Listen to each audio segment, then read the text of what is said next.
টানা ১৫ বছর রাজ্য শাসনের পর পশ্চিমবঙ্গে মসনদ হারালো মমতা বন্দ্যোপাধ্যায়ের তৃণমূল কংগ্রেস।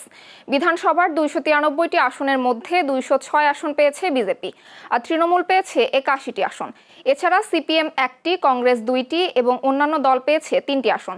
প্রথমবারের মতো বাংলা বিজয়ের পর একসুরে প্রতিক্রিয়া জানিয়েছেন ভারতের প্রধানমন্ত্রী নরেন্দ্র মোদী এবং কেন্দ্রীয় স্বরাষ্ট্রমন্ত্রী অমিত শাহ। দুজনেরই এই জয়ের কৃতিত্ব দিয়েছেন দলের কর্মীদের ত্যাগ, সংগ্রাম এবং মানুষের আস্থাকে। মোদী বলেন, পশ্চিমবঙ্গে লাল পদ্ম ফুটেছে। বাংলার এই ফলাফল জনশক্তির জয় এবং সুশাসনের প্রতি মানুষের আস্থার প্রতিফলন।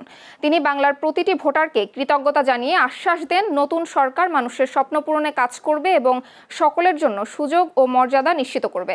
গত ২৩ এবং ২৯ এপ্রিল ২ দফায় ভোট গ্রহণ হয় পশ্চিমবঙ্গ বিধানসভায়।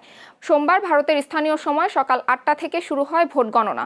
এদিকে নির্বাচনের ফলাফল ঘিরে পশ্চিমবঙ্গের একাধিক জায়গায় তৃণমূল ও বিজেপি সমর্থকদের মধ্যে ব্যাপক সংঘর্ষের ঘটনা ঘটে।